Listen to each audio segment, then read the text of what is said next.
Good morning, Senator. Good morning, ladies and gentlemen. The public hearing of the Committee on Higher Technical and Vocational Education, joint with the Committee on Ways and Means and Finance, is now called to order. Let me first of all recognize our dear colleague, Senator Lito Lapid from the great province of Pampanga. Thank you, sir, for joining us, and uh, we know that you are interested in one of the bills here. I just I just found out that you are an author, and we'll do our best to fast track everything. We have our goal today of finishing all these how many measures? 16, 14 bills at hand. Um, I would just like to make a short. I would also like to acknowledge our counterparts in the House of Representatives. I saw Congressman El Rey Villafuerte, who's been texting and calling this representation. Congresswoman Josephine Ramirez Sato, my mentor in the House. Our dear friend, Congresswoman Estelita Swansing. Our good friend also, former regional governor, now Congressman Mujib Hataman. Who else is present? No more. We will ask the Secretariat to recognize also our guests who are online this morning. Comsec. Thank you, Mr. Chair. May we acknowledge the virtual presence of Dr. Joy Capistrano for House Bill 7019. Present and good morning. Morning. Thank you for being here. Dr. Marlene Jean Nielo Morning, Senator. for House Bill 7566, the Occidental Mindoro State College. Morning.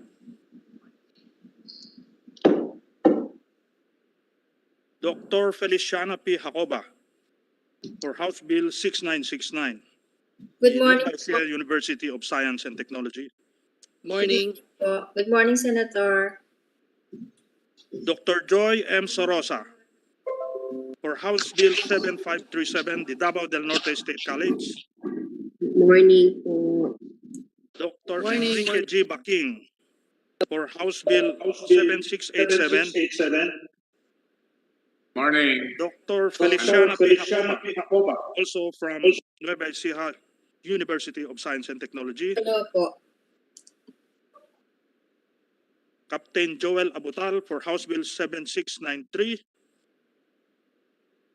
Dr. Basiledes R. Estal for House Bill 6842, the Surigao del Sur State University.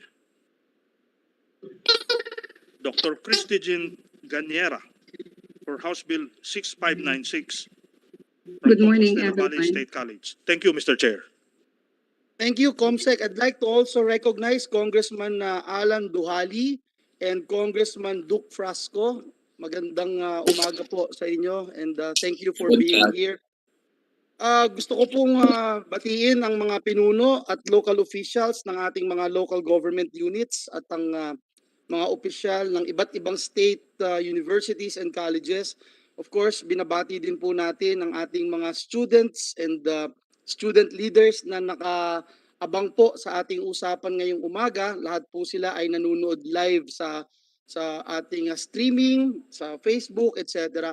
This morning, our committee intends to hear the comments and insights of our invited guests and resource persons on 5 bills converting local higher education institutions, or HEIs, into state universities, as well as 8 bills on campus establishment, conversion, and renaming of colleges. This is in line with the 1987 Philippine Constitution, which under Article 14, Section 1 asserts that the state shall protect and promote the right of all citizens to quality education at all levels.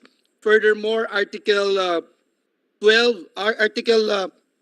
14, Section 2 also states that the government must establish, maintain, and support a complete, adequate, and integrated system of education relevant to the needs of the people and society. We are considering these measures as part of this committee's role to monitor, evaluate, and empower the higher education system to meet the numerous challenges it faces. The COVID-19 pandemic exacerbates challenges such as the persistent inequalities in the delivery of quality, accessible, affordable, and comfortable education. We believe that converting our local HEIs into state universities will empower them to expand curricular offerings to include medical and allied courses and programs in response to the present public health emergencies, as well as many other essential economic and national growth and development areas of concern. The establishment of new campuses will allow accommodation for more deserving students. It will improve the quality of tertiary education in their areas of service jurisdictions. Kalahati po ng 3.4 milyong mag-aaral sa higher education sector ang nasa pampublikong kolehiyo at universidad. Umaasa po tayo na sa gabay na rin ng ating mga kaibigan sa Commission on Higher Education, ang mga panukalang batas na ating diringgin ngayong araw na ito ay magiging hakbang para sa mga nabanggit nating layunin. Maraming salamat po at muli pagpalain tayong lahat ng ating Panginoong Diyos. At this juncture, we will now tackle several local bills. And for this hearing, we can now start with the first item in the agenda.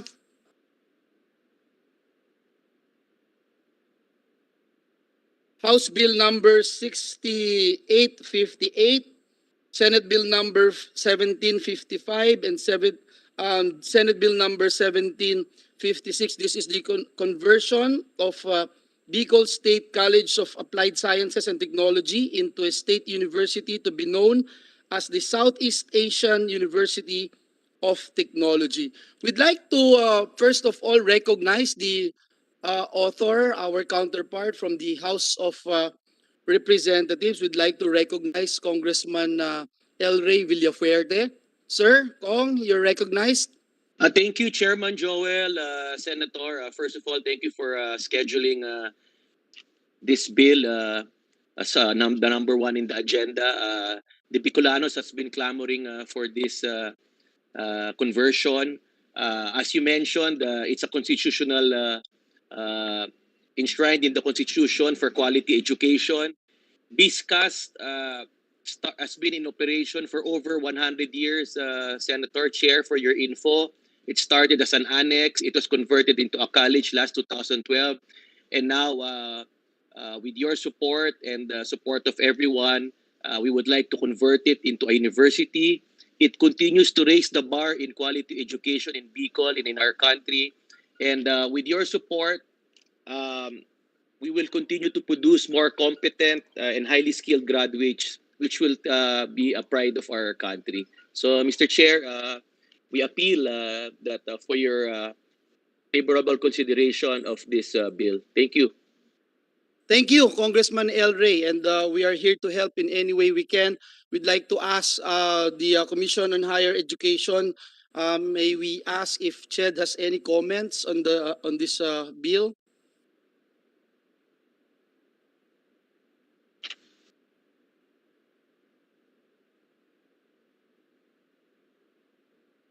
I can see Chairman Popoy De Vera, who is with us right now. Perhaps if we could ask anyone, if it's Chair Popoy or anyone from Ched to make any comment on this bill. Yes, Chairman Popoy, you're recognized if you want to say something. Thank you, Mr. Chairman. We have a consolidated presentation as far as all bills for conversion. Sorry, And Chairman, also we could hardly hear you, Chairman Popoy. Sorry, we couldn't hear you. Your sound is a little garbled.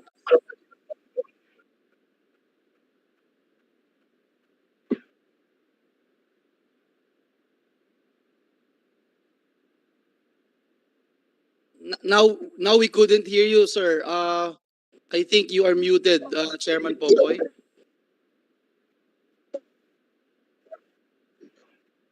Can you hear me now? Can you hear me now?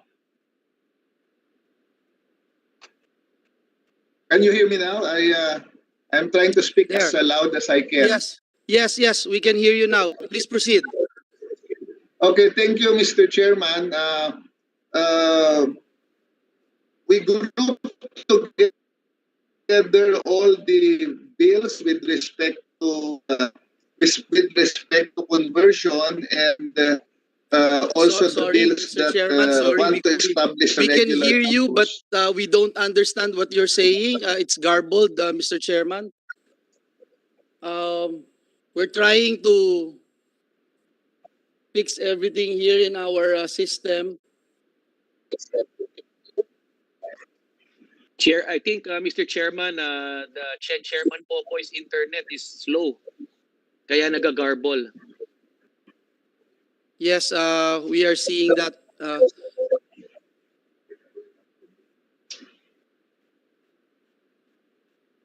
Technical natin. Can we try it again, Chairman Popoy? Can we try it again? Hello, Mr. Chair. Paki-off yung video mo, so we can hear you.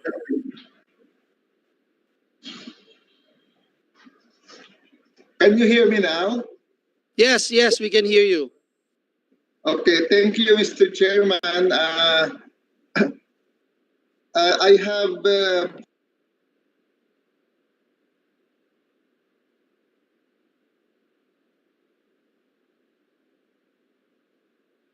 on the creation of regular campuses.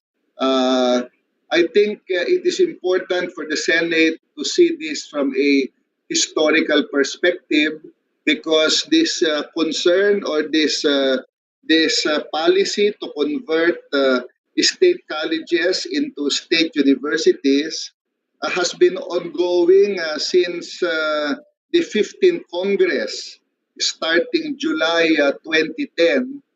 And I think we can understand it better if we look at the historical trend of conversions. So if you will allow me, Mr. Chair, let me now do my manifestation, if it is okay.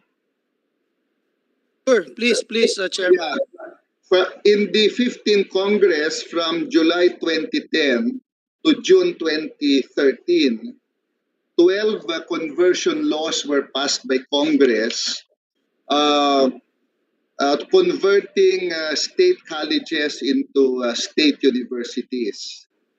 The 15th Congress put a sunset clause or a sunset provision in this bill saying that they have to comply with CHED requirements within 3 years after the signing of the law. Of these 12 institutions that were converted by law, only 3 have complied and were authorized to use their university names. These are Pampanga State Agricultural University, the Iloilo Science and Technology University, and the Kalinga State University. The reason why these were all issued certificate of compliance by the Commission is that they fully complied with all requirements needed to become a university. The remaining 9 are still complying until now. What Congress did subsequently was to amend their laws to extend the compliance period, not putting a date of 3 years, but saying that they can comply, that they can comply for so long as they work with the Commission for compliance. We've had problems with the conversion of many state colleges because they have difficulty to comply. The bottom line, Mr. Chair, is if colleges are ready, it is very easy to become compliant. But if the colleges are not ready, it takes a significant amount of time and resources for them to become universities. I'll give you an example of Tarlac College of Agriculture in 2015. While the bill was being heard in the Senate or in Congress, they already asked the Commission to evaluate them extensively. And the institution worked with the Commission, and the certificate of compliance was issued by the Commission even before the Tarlac College of Agriculture was converted by law into Tarlac Agricultural University. This shows that if a college is very ready, even before the law is passed, an assessment can be done, and if they are compliant, we will have no problem. So in the list of in 2019 or in 2018, 3 additional conversion laws were passed.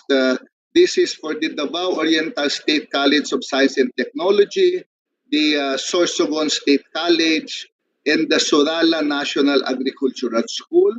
And in 2019, 8 conversion laws were passed for Camarines Sur Polytechnic, Carlos Hilado, Dr. Emilio Espinosa, Guimaras State College, Marinduque State College, Mindanao State College of Science and Technology, Zamboanga City State Polytechnic, and Camarines Norte State College.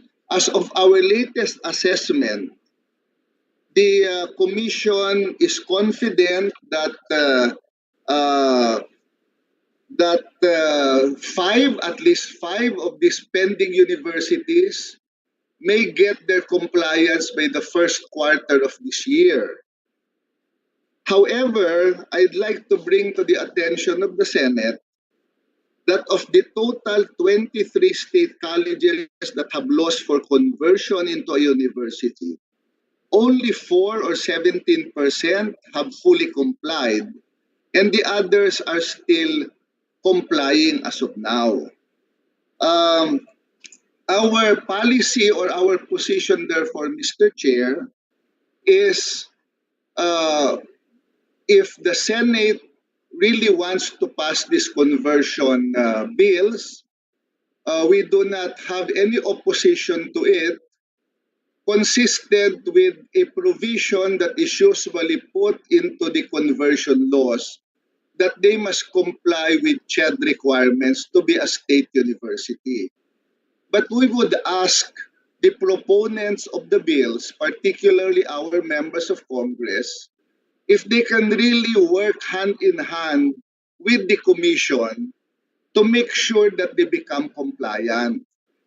Because compliance and conversion from state college to state university often needs significant resources for facilities.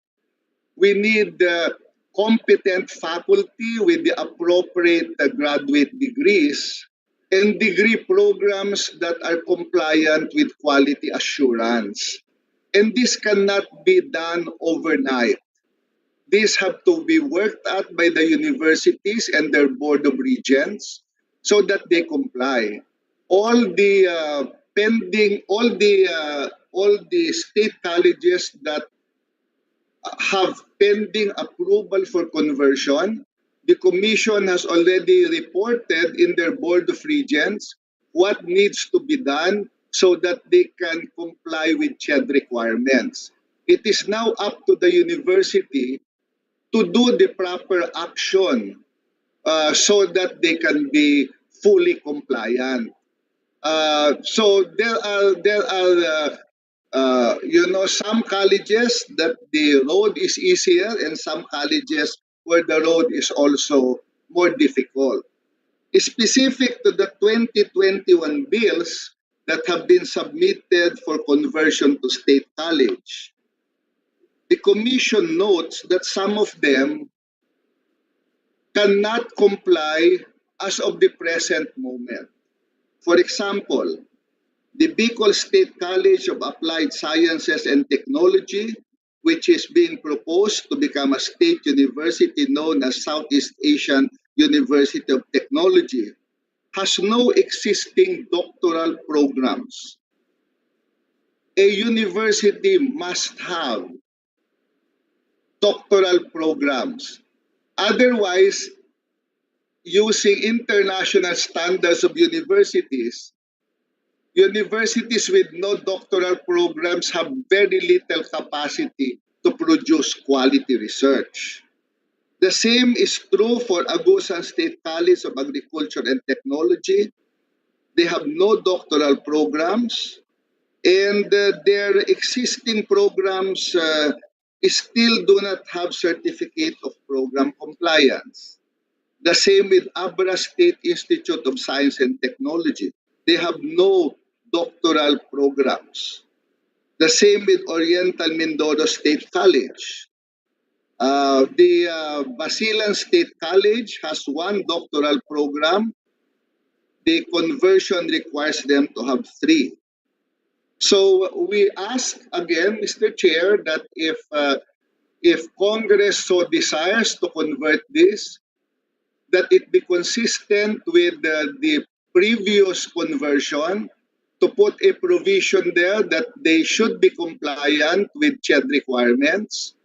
The Commission will be ready to assist them every step of the way until they become converted.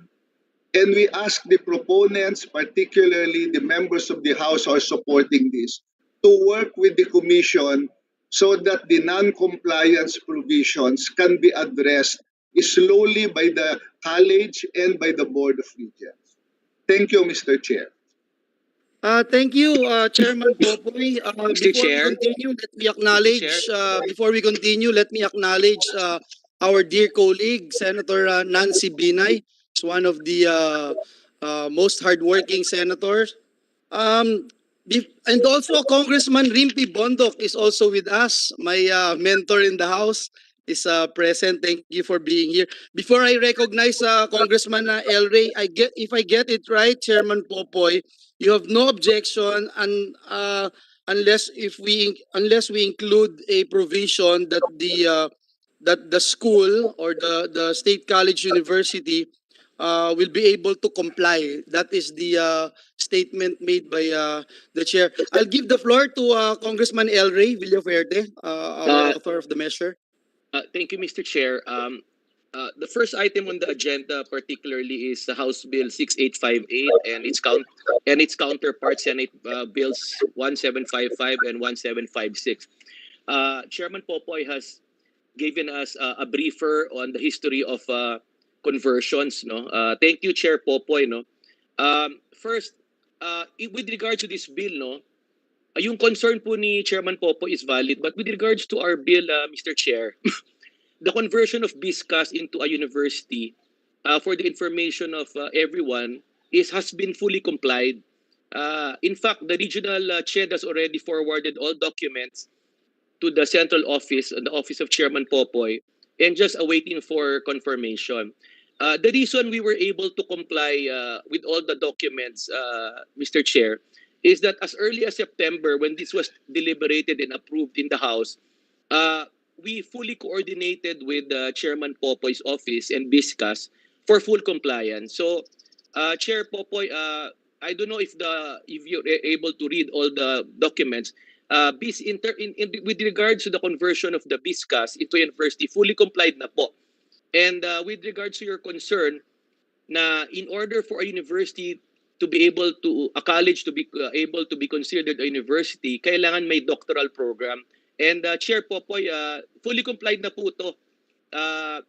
We are ready, BISCAS is ready to offer doctoral programs. The requirements in offering in terms of manpower and other requirements have been fully complied, has been certified by the region, and just awaiting for your certification. So, one noteworthy comment that I would like to point out, Mr. Chair, is when Chairman Popoy mentioned as early as 15, 16, 17 Congress, marami pong conversion na hindi comply. I would like to commend Chairman Popoy because we fully coordinated with him, and his concerns talaga ay ina-address na po namin yan, and I think ina-address na rin po yan in other conversions. But with regards to this measure, Mr. Chair, I would like to put on record that this CAS has already fully complied with all the requirements for a conversion into university. And yung isang comment ni Chairman Popoy na kailangan ng doctoral program, fully complied na rin po, Mr. Chair. Thank you. Thank you very much, Congressman El Rey. If no one from CHED would like to respond, Chairman Popoy, we will direct now the Secretariat to prepare the corresponding committee report subject to the amendments. And Mr. Chair? oh yes, Senator Nancy, is that Senator Nancy?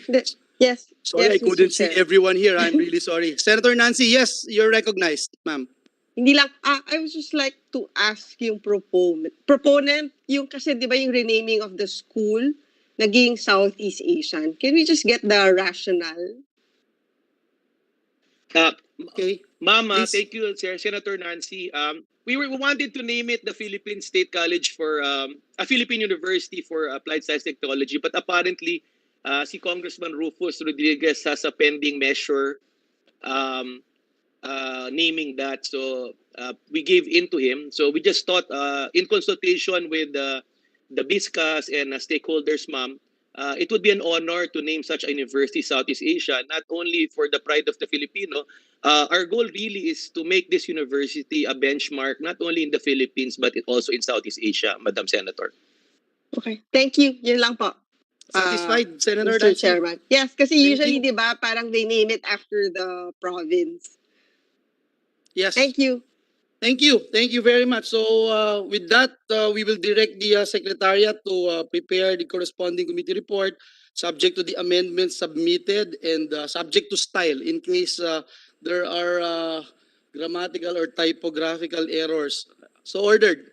Thank you, Congressman El Rey Villafuerte.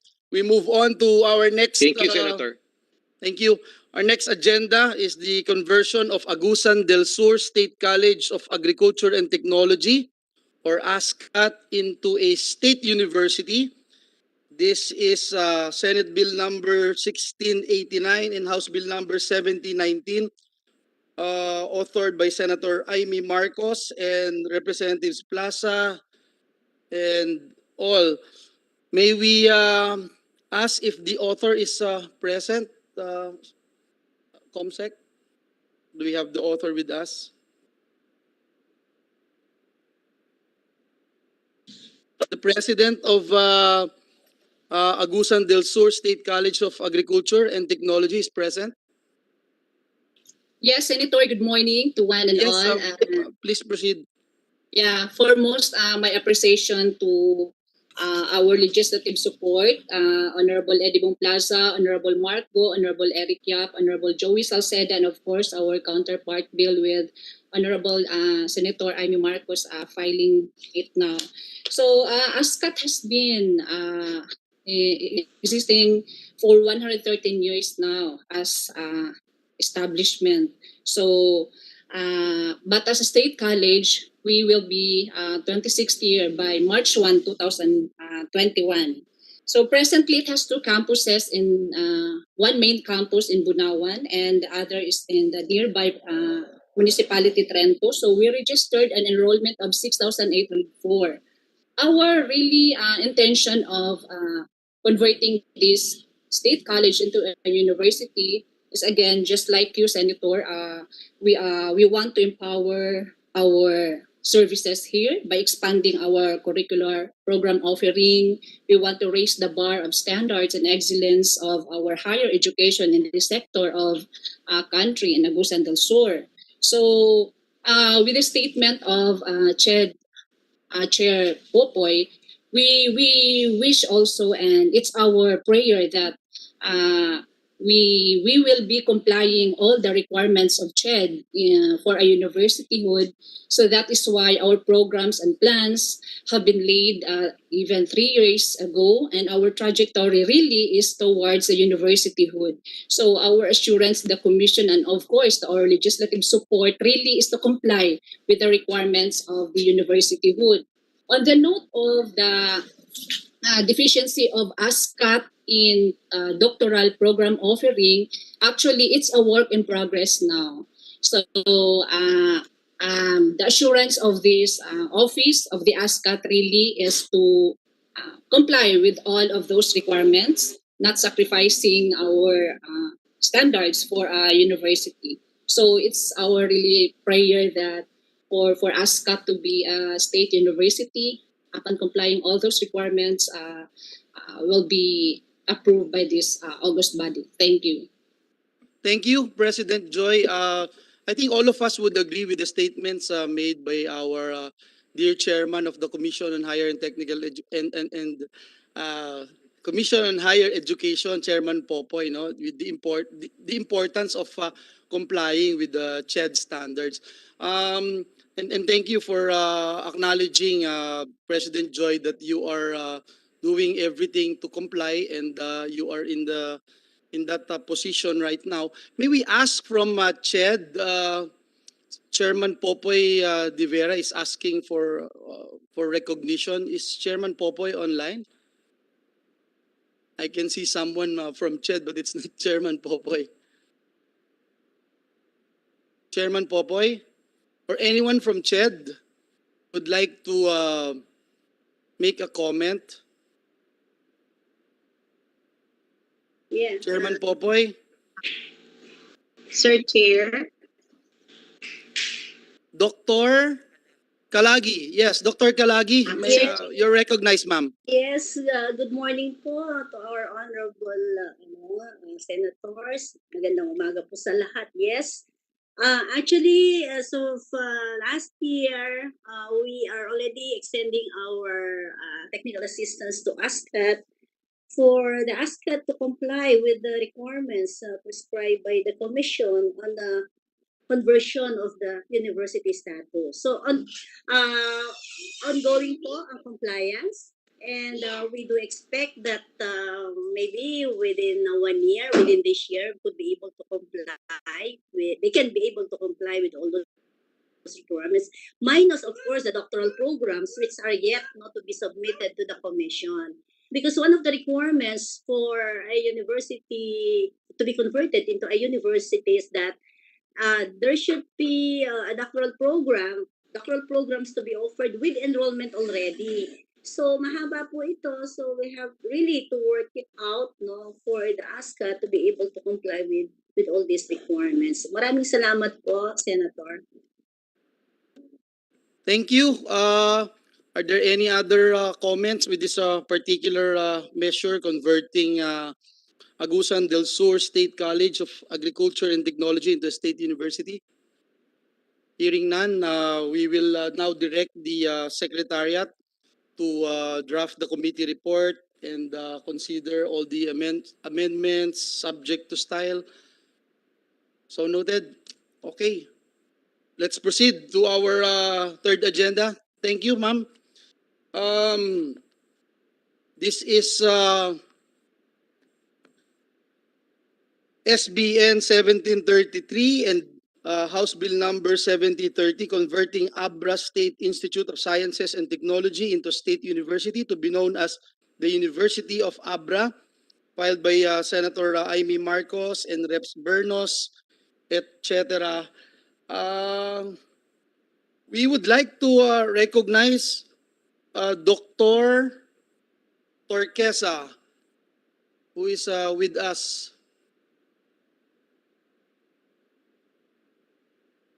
And nawala ho siya. Hirap, hindi kayo lapit sa akin masyado, kaya ako nagtatanggal. If wala pa? Ayan.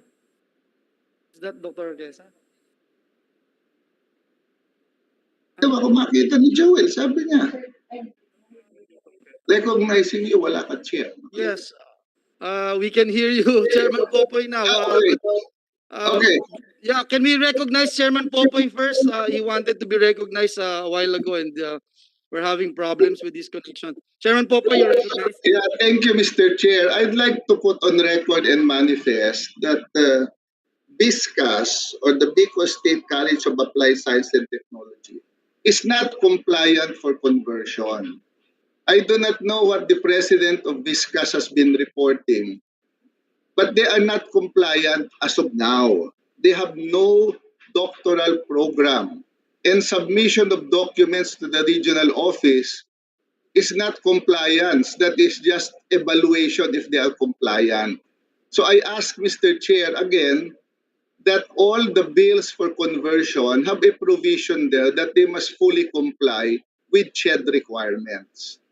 That's the manifestation of the commission, Mr. Chair, because it will be unfair to all the other universities that are We in understand that, line Chairman. getting evaluated. If we exempt universities from the rigors of CHED evaluation, the other universities while being treated, differently, will all complain. Thank you, Mr. Chair.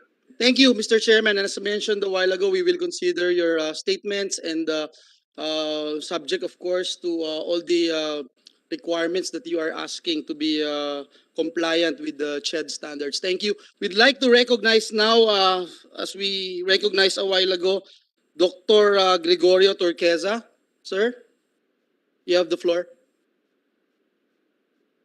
You are in mute mode, sir. So if you can unmute your computer.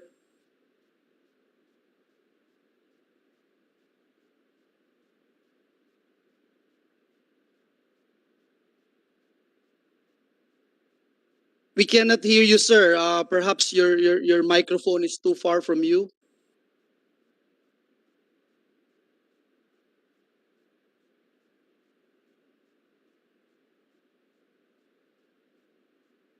Here?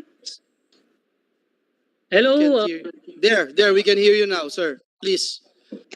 Okay. You Good may morning, also Mr. want Chair, to adjust and your camera, sir. Senator Nancy wants to see you. Yes, thank you. Thank you, sir. Please proceed. good morning, Mr. Chair, and all the members of the committee. In behalf of the Abra State Institute of Sciences and Technology, first of all, I would like to extend our heartfelt thanks for considering this bill converting the Abra State Institute of Sciences and Technology into the University of Abra.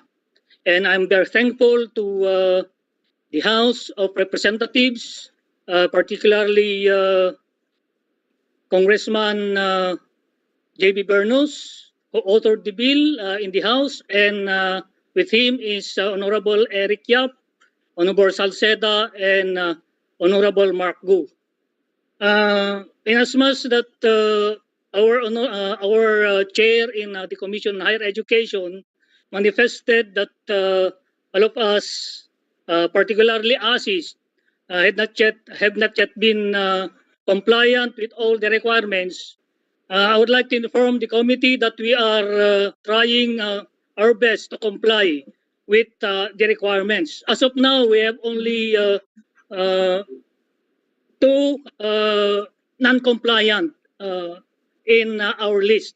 And these two are one, our institutional sustainability assessment, but we already prepared to be assessed by CHED. We are just waiting the schedule from CHED for the assessment. And I already submitted for PhD programs to our Board of Trustees, which is now pending in the board.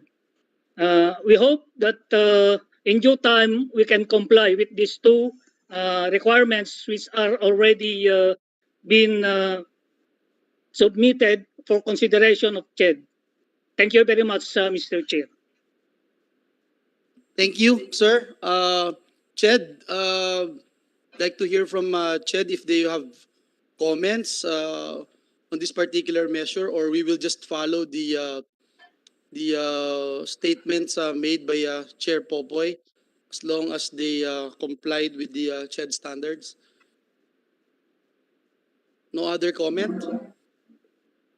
So if there are no objections to House Bill number 7030 in consideration with Senate Bill number 1733, the committee secretariat is hereby directed to prepare the corresponding committee report subject to the amendments submitted and subject to style in case, again, there are grammatical or typographical errors. So ordered. We'll proceed with the item number 4. This is House Bill number 7566, converting the Occidental Mindoro State College into a state university to be known as the Occidental Mindoro State University. And at this juncture, we'd like to recognize my very good friend, my mentor from the 12th, 13th Congress, Congresswoman Josie Sato. Ma'am, Mr. you're Chair, recognized. Mr. Chair, this is Yes, Congressman Elvin. Yeah. who's Yung I that? would no kasi ano Congressman Villafuerte. With the indulgence of Congresswoman Sato, will give a short airtime to Congressman El Rey, who is raising his hand. Yes, Congressman El Rey, you're recognized. Thank you, Mr. Chair. Thank you, Congresswoman Sato, for your indulgence. Si Chairman Popoy kasi has put on record that we are not fully compliant. Just put on record, the discuss has already fully complied. Ang inaantay na lang po, Mr. Chair, is the permit to offer. With regard to the concern of Chairman Popoy na wala raw doctorate program, Biscas is ready to, may enrollees na po, may manpower, may building to offer doctorate. They are just waiting for the permit to offer from the chairman, which was duly endorsed by the region po. So in terms of compliance, yung concern na hindi po maka-offer ng doctorate, pwede na po, ready na po, may enrollees na, may teacher na, may manpower, may building. We're just waiting for the chairman to issue a permit to offer po, Mr. Chair. Thank you for that information, Congressman El Rey. We'll proceed with the item number 4, and we again recognize our distinguished former colleagues, Congresswoman Josie Sato. Ma'am, you're recognized. Thank you very much, Mr. Chairman, Senator Joel Villanueva, honorable senators, members of these committees, my colleagues from the House of Representatives, ladies and gentlemen, good morning. All of Occidental Mindoro is eagerly awaiting the passage into law of House Bill number 7566, a legislative measure that proposes to convert the Occidental Mindoro State College, its main campus and 5 satellite campuses, into a state university. The importance of accessible quality higher professional, technical instruction and training in the fields of education, engineering, science and technology, arts and humanities, information and communications technology, architecture, criminology, midwifery, accountancy, business administration and management, agriculture and forestry cannot be overemphasized. Presently, we have 14,845 students coming from the 11 municipalities of Occidental Mindoro, coming from the southern part of Oriental Mindoro, and students coming from Palawan and Antique. Being an island province, the proposed conversion will make available courses and opportunities which are not presently offered by OMSC. Sending our children to Batangas and Manila for courses which are not presently offered in Occidental Mindoro poses financial and economic burdens for our parents. Further, this conversion is consistent with the constitutional mandate of the Senate of the state to establish and maintain a complete, adequate, and integrated system of education relevant to the goals of sustainable development both at the national and at the local level. And as we, in Occidental Mindoro, strive to define a new and better normal for our families and communities as we face the many challenges brought on by the COVID-19 pandemic, a strengthened education system will be invaluable in our efforts to get back on our feet, to pursue growth and progress, and improve the quality of life of all Mindoreños.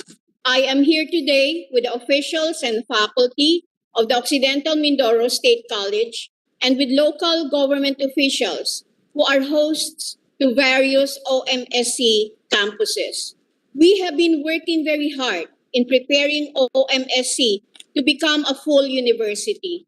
And as an answer to the observations of the Honorable Chairman of CHED, I would just want to make it of record that OMSC presently is offering 54 academic degree programs being offered in this state college.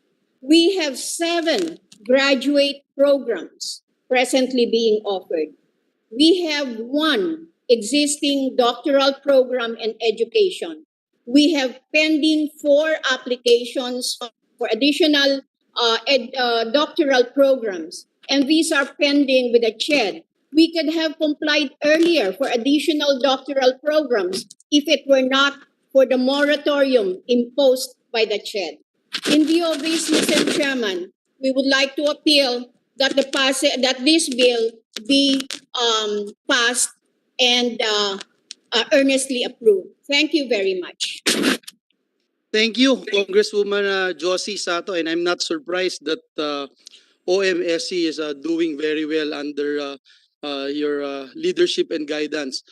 We'd like to find out if Ched would make a comment or would like to say something.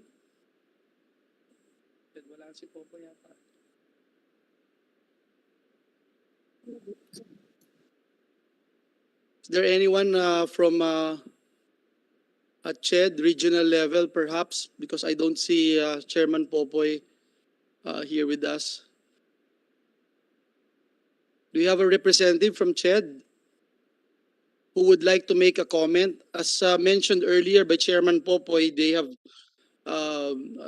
generally they have no objections about with this measure, as long as there's a caveat or inclusion of a compliance provision in the bill. And we have heard Congresswoman Josie Sato, there's this doctoral program, 54 academic degree programs, 7 graduate programs, etc.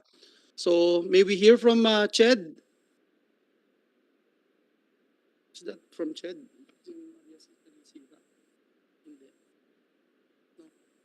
Okay, if there's none, we will it means there's no objections to House Bill number 7566. The committee secretary is hereby directed to prepare the corresponding committee report subject to amendments and whatever discussed here on this committee hearing, subject to style. So ordered. Thank you, Congresswoman Sato. Thank you very much, Mr. Chairman. Thank you so much. Thank you. We'll proceed with item number 5. This is Senate Bill number 1936 and House Bill number 7697. This is converting the Basilan State College into a state university to be known as the Basilan State University, filed by our Chair of the Committee on Finance, Senator Sani Angara, and Representative Mujib Hataman. We would like to give the floor to Congressman Mujib is now missing. He was here a while ago. But perhaps if we could ask someone from Basilan State College, I think the president is here with us, Dr. Haipa Salain.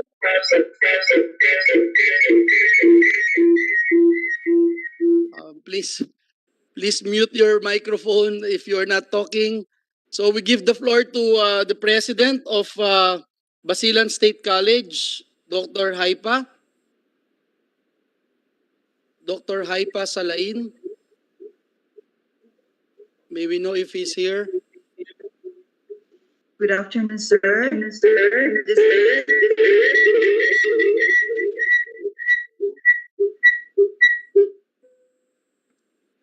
Sir, good afternoon. This is Basilan State College, Beata Aurelio, the planning director. Our college president is in equally important event. We would like to hear, shall we acknowledge the Region 9 Director, Rodi Garcia, to speak in behalf of our data presentation, which Yes, we have forwarded to Region 9. Regional Dr. Ruth Director of what? Garcia. Are you from CHED CHED? po. CHED. From CHED. CHED Okay. Region 9. Okay, please proceed. Mr. Chair, I am the OIC Regional Director of the Commission on Higher Education Regional Office 9. Can you hear me, Mr. Chair? Yes, we hear you, but Senator Nancy is asking who's the one talking. So I'm sorry. Who are you again? Sorry, sir. I am the OIC Regional Director of the CHED Regional Office 9 in Zamboanga Peninsula. This is relative to the evaluation that we conducted in Basilan State College relative to their conversion to university. Actually, Mr. Chair, we conducted the evaluation sometimes November, and we found out that they are compliant to the standard, and so we forwarded to the central office. As to the question on the number of the graduate programs that the institution is offering, they met already the standard of having 6 graduate programs. On what the question is that on the number of students enrolled in the programs. So previously, the programs had no enrollment for the past 3 years, but for now, they already have enrollment to comply with all the requirements, Mr. Chair. Okay, sir, when you say you are compliant and you already forwarded these documents that Basilan State College is compliant to the central office of Commission on Higher Education. Mr. Just to hear it right? clear the statement, Mr. Chair, we in the regional office, we do monitor compliance of the different programs, whether for conversion or not. When they applied for conversion, we do already the evaluation without having the conversion law. We found out that based on our evaluation for the different programs offered by Basilan State College, they are complying with all the requirements. And so, they submitted to us the documents for us to look at whether they have the capability to be converted to Basilan State College. With our proactive move, we evaluated the programs, the institution twice. And so we forwarded the documents to central office for appreciation, Mr. Chair, since we already appreciated their documents when they submitted to the regional office. Okay, got it. Thank you very much, OICRD. I saw Congressman Mujib Hataman. Maybe we can hear from the author. Congressman Hataman, you are recognized.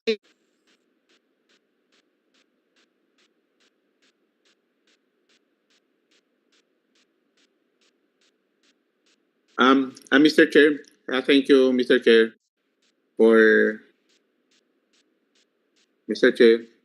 Yes, Congressman Hataman, we can hear you, sir. Please proceed. Yes, thank you, Mr. Chair, for this opportunity and for taking into consideration our proposed measure under Senate Bill 1936. Mr. Chair, just for the record, I would like to inform this committee and other resource persons here that Basilan State College is the only state college in the province of Basilan with main campus, with one main campus and 3 extensions. It was established by virtue of Presidential Decree number 1943 during the incumbency of President Marcos. Mr. Chair, the bill seeks to convert Basilan State College into university in order to cater to its growing number populations and courses needed. Basilan State College also was able to comply with the requirements set forth by the CHED to manifest its readiness to become a state university. Just for the record, Mr. Chair, what are the advantages of converting Basilan State College into university? First, it will give the Basileños access to better quality education and without having to leave Basilan. At sa totoo lang, Mr. Chair, sa ngayon lahat dahil sa very limited courses na in-offer ng Basilan State College, karamihan ng mga estudyante, tingin ko nasa 30 to 40% ng student population sa Basilan ay pumupunta ng Zamboanga City at ibang malapit na syudad or lalawigan. And Basilan State College also, Basilan is the only province in BARM that there is no Mindanao State University. Thus the need to convert, the Basilan State College into university to cater the needs of the population and student of the province of Basilan. Thus the need for its conversion, Mr. Chair, at maraming salamat po. Thank you, Congressman Mujib Hataman. This representation know very well the province of Basilan, having my compadre, Congressman Mujib, for being there for quite. I mean, with this representation and Congressman Mujib together in the House of Representatives for so long, no. May we ask from? Well, we have heard from OIC. Regional Director of CHED, if there are no other comments from anyone, from my colleagues in the Senate, we will Mr. Chair, proceed. Yes, this is again OIC. I just want to make a clarification regarding the evaluation we conducted. Yes, you may proceed, yes. We conducted an initial evaluation of the documents just for us to appreciate as to their readiness. So as to the thorough evaluations not yet conducted, as to what are those things needed to be evaluated. But on the part of the region, what we usually do is to just appreciate the documents and we forward it to the office for thorough evaluation to be conducted by the committee. Okay. That's I just want to correct my statement, Mr. Chair.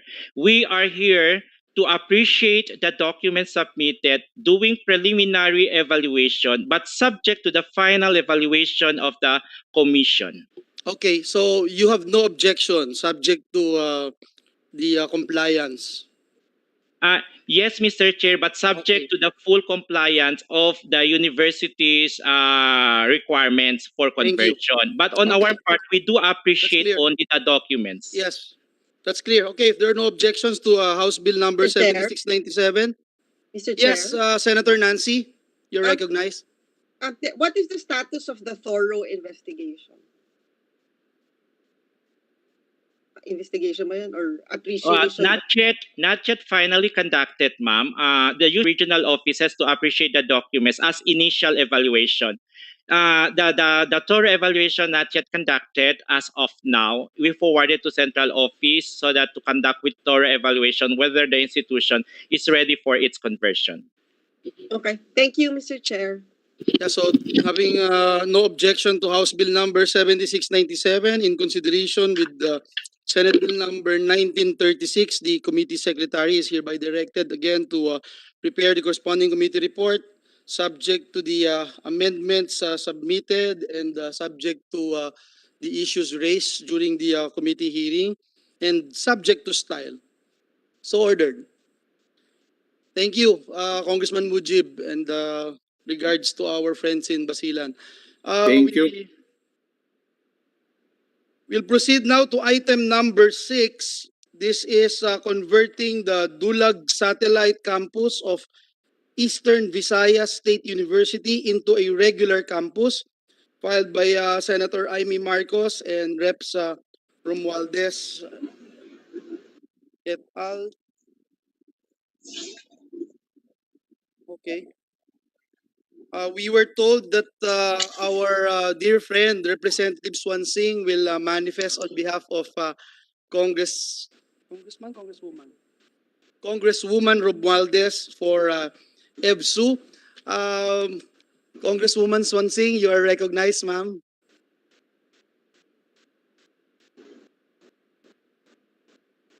Sorry, ma'am, we can't hear you. Kindly unmute your computer, ma'am. Sorry.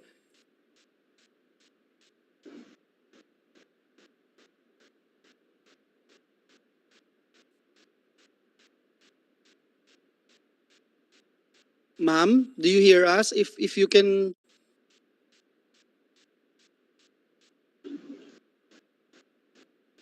It says here, unmute na po, pero we couldn't hear you, ma'am.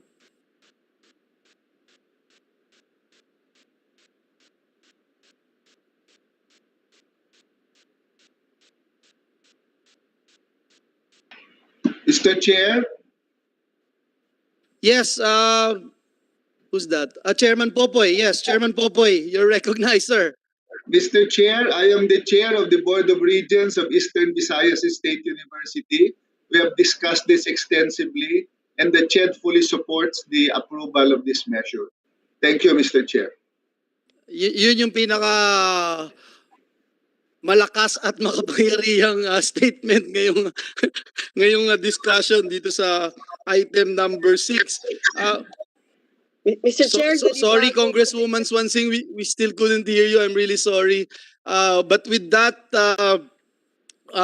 it means that there are no objections to House Bill number 4959 and in consideration with Senate Bill number 1653. So the committee secretary is hereby directed to prepare the corresponding committee report, subject to style. So ordered. Thank you. Thank you, ma'ams and sirs. We go to item number 7. House Bill number 6877. This is establishing a campus of the Cebu Technological University in Liloan and Bourbon, Cebu. We have with us Representative Frasco.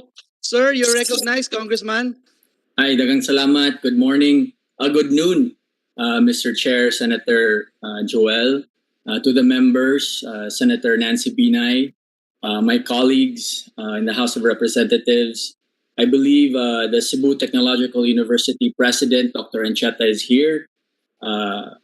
First of all, Mr. Chair, thank you so much for taking into consideration my House Bill 6877.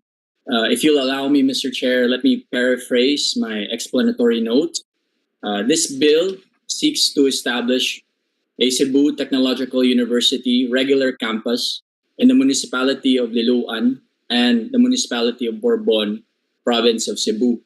As mentioned earlier, Mr. Chair, Section 1, Article 14 of the 1987 Constitution provides that the state shall protect and promote the right of all citizens to qualify education at all levels and shall take appropriate steps to make such education accessible to all. Republic Act number 9744, dated November 10, 2009, provided for the conversion of the Cebu State College of Science and Technology system in the city of Cebu and all its satellite campuses located in the province of Cebu into a state university to be known as the Cebu Technological University. The law provides that the main campus of the CTU shall be in the Cebu city. Currently, Mr. Chair, CTU has 9 campuses with its main campus in the city of Cebu. At present, the university has satellite campuses in Argao, Barile, Carmen, Daan Bantayan, Danao, Moalboal, San Francisco, and Tuburan. The municipality of Liloan, for your information, Mr. Chair, is a first-class municipality in the province of Cebu with a total population of over 150,000 people residing in 14 barangays. It is home to a number of industries in need of technical instruction such as livestock and vegetable farming, baking, ceramics, manufacturing, among others. Bourbon, the municipality of Bourbon, is a fourth-class municipality in the province of Cebu with a population close to 50,000 people. The main sources of livelihood in Bourbon is farming, fishing, including crop, livestock, agriculture, farm, machinery, vegetable, and others. Cebu province, not including Cebu City, has a population of over 3.2 million, Mr. Chair. In order to achieve the mission of the university to provide advanced professional and technical instruction for special purposes advanced studies, industrial trade, teacher education, agricultural, fishery, forestry, engineering, maritime, aeronautics, and land-based programs, arts and sciences, health sciences, information technology, and other relevant fields of study. And in order to provide quality education to more students, there is a need to further expand the university. Establishing a CTU regular campus in Liloan and Bourbon will greatly benefit the families of students living in far-flung areas of the province of Cebu.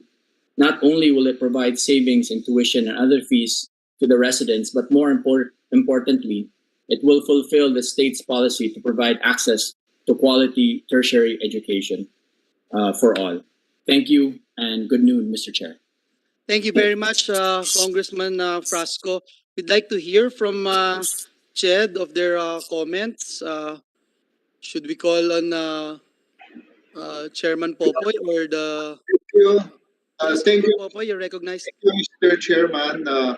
Cebu Technological University is a very good, top-notch university that is currently being assisted by CHED, and we project that maybe in 1 to 2 years they will join the universities ranked in the Asian region. They have very, very strong potential. Having said that, however, we hope that in this bill, when new campuses are created, that sufficient funding be ensured.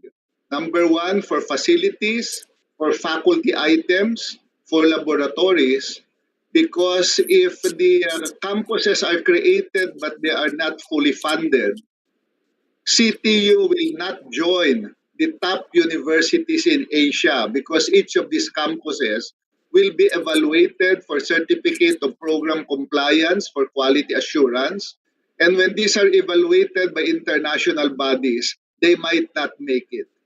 So while we do support this, we hope that provisions be put in to ensure sufficient funding for facilities and faculty items. Otherwise, we lose the opportunity of moving Cebu Technological University to become one of the good universities in the Asian region. Thank you, Mr. Chair. Thank you, Mr. Chairman. We recognize and again congratulate our friends from CTU. We would like to put on record that we are more than willing to work hand in hand with Congressman Frasco, and Senator Nancy Binay is nodding her head, and I got a text from Senator Sani Angara, who is the chair of finance here in the Senate. So Congressman, marami ho kayong kakampi rito, and Chair Popoy, let's work together. We're excited, no, for CTU to qualify as top university in Asia. So again, if there are any other comments from my colleagues here in the Senate, anything? If there's none, there's no objections to House Bill number 6877. The committee secretary is hereby directed to prepare the corresponding committee report, again subject to style. So ordered. Thank you and congratulations, Congressman Frasco and Thank you, Mr. Chairman. CTU family. And I'd like to extend my gratitude also to Chairman Popoy and also to Senator Nancy Binay and to Senator Angara. Daghang salamat usab, Senator Joel Villanueva. Daghang salamat.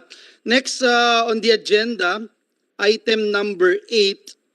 We will consider up item number 8 and 11 because they're both from Nueva Ecija University of Science and Technology.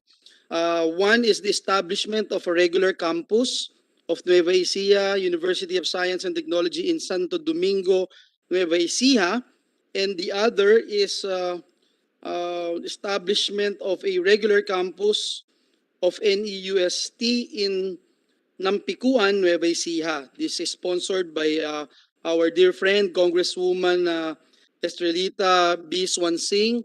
Ma'am, if you are... Thank you, Mr. Chair. You're recognized, Congresswoman Swansing. It's good to see you and good to hear your voice too. Thank you very much. I'm so sorry for that, Mr. Chair.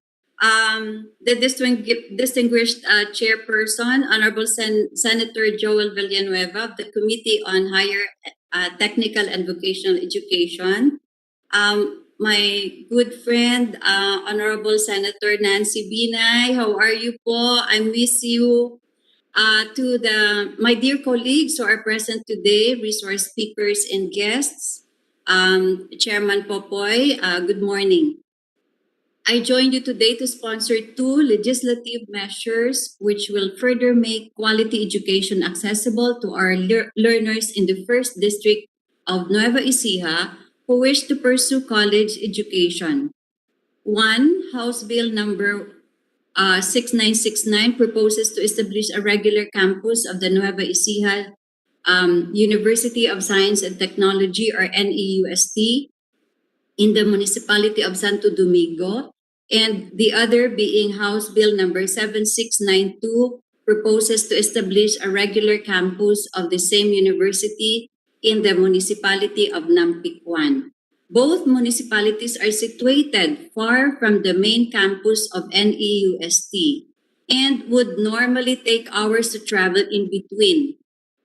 From the main campus of NEUST in Sumakab, Cabanatuan, to the municipality of Nampicuan, it will take you 2 hours by jeepney. And from Cabanatuan to Santo Domingo, it will take you 45 to 1 hour.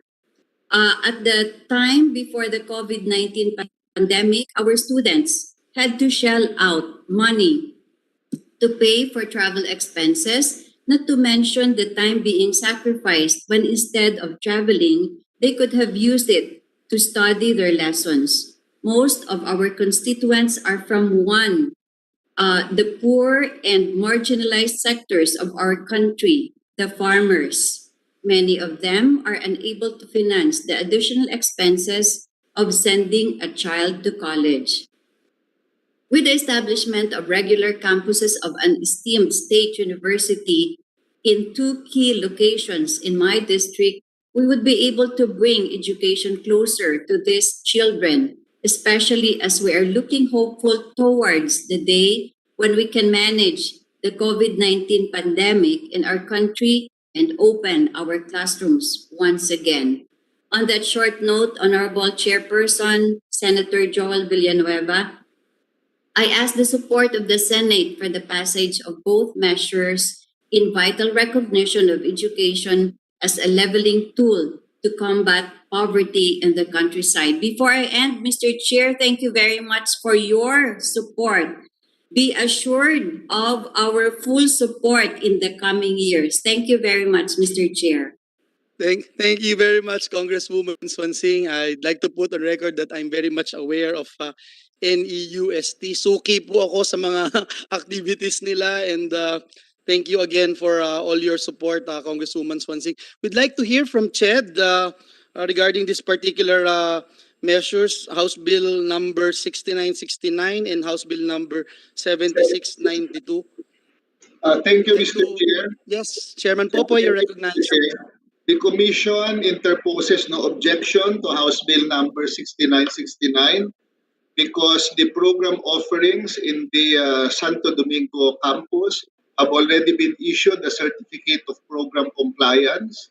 That means they are assured of quality assurance by the Commission. As far as House Bill 7692 is concerned, because this is a campus that is very remote in Nampicuan, we take the similar position that we hope Congress will ensure sufficient funding for facilities and faculty and laboratories and what is needed for this so they can comply with the certificate of program compliance of the Commission. Thank you, Mr. Chair. Thank you. Well taken, Chairman Popoy. Are there any other comments from my colleagues, Senator Nancy, Senator Lapid? There are no objections to both. Mr. Chair? Yes?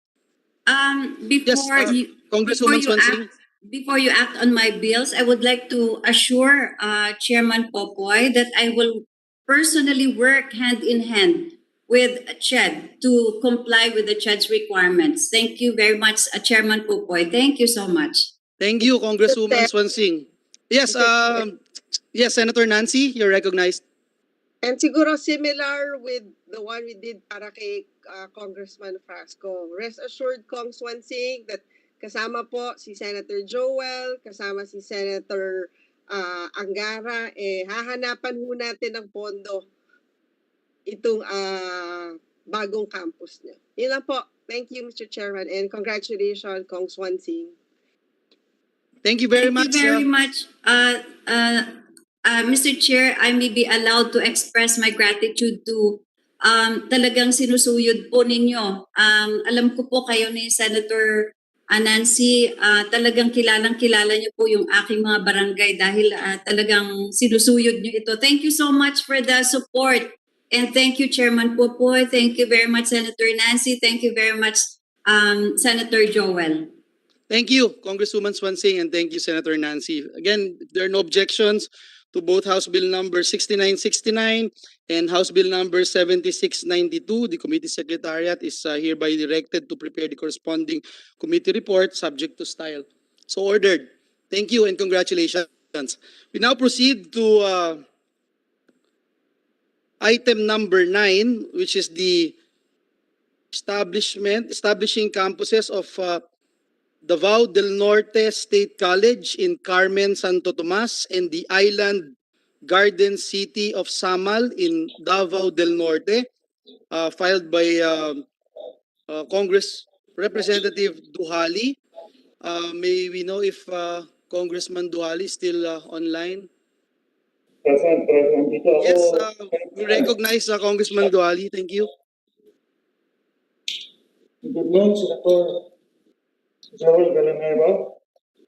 Good noon, Senator Nancy Binay, Senator Lito Lapid, to Chair Popoy, and hapon po to my dear colleagues in the lower house, to the members and committee, magandang hapon.